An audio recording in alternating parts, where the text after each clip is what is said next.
क्या आपने कभी ये सोचा है कि इस्राइल के झंडे पे जो स्टार है जिसे स्टार ऑफ डेविड कहते हैं, इसका मतलब क्या है? ये एक 6 पॉइंटेड हेक्साग्राम है जो दो ओपोजिंग ट्रायंगल से मिलकर बनता है। ये पूरी दुनिया में ज्यूज और जूडाइज्म को रिप्रेजेंट करता है। इसे शील्ड ऑफ डेविड भी कहते हैं और हिब्रू में इसे मागन डेविड कहते हैं और ये सिनेगॉग के आर्किटेक्चर के लिए भी इस्तेमाल होता है। लेकिन इंटरेस्टिंग बात यह है कि इसका जिक्र आपको हिब्रू स्क्रिप्चर्स में नहीं मिलता, ओल्ड टेस्टामेंट में नहीं मिलता, यहां तक कि तनाख में भी इसका जिक्र नहीं मिलता। तो इसके पीछे की कहानी है क्या?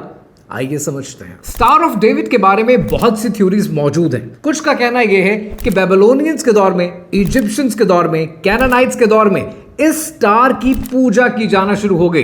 लेकिन सबसे पहला जिक्र आपको बाइबल की बुक ऑफ आमोस में मिलता है 5:26 में, और उसके मुताबिक बनी इस्राइल ने जादू को अपनी जिंदगी में शामिल कर लिया, सैटर्न की पूजा करनी शुरू कर दी और इस स्टार को फॉलो करना शुरू कर दिया।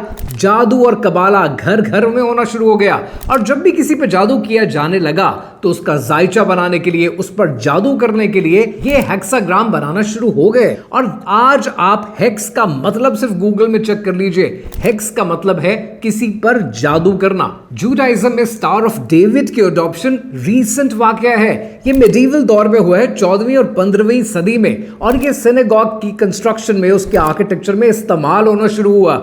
एक बात तो क्लियर है कि चाहे स्टार ऑफ डेविड का ताल्लुक सैटर्न की इबादत के साथ है या जादू के साथ है या कबाला के साथ है, एलेक्स जोन्स जो अमेरिका के थ्योरिस्ट हैं वो इसको सील ऑफ सेटन तक कहते हैं, लेकिन इसका ताल्लुक किसी भी चीज के साथ है। एक चीज तो क्लियर है कि इसका कोई ताल्लुक नाउजुबिल्लाह हजरत दाऊद अलैहिस्सलाम के साथ नहीं है, और ये सच आज हम जानते नहीं हैं। जो मेन स्ट्रीम मीडिया पे बताया जाता है आज हम और हमारे बच्चे उसे अडॉप्ट कर लेते हैं, और आज इस किस्म की सच्चाइयों को जानना आपके लिए और आपकी आने वाली नस्लों के लिए जरूरी है।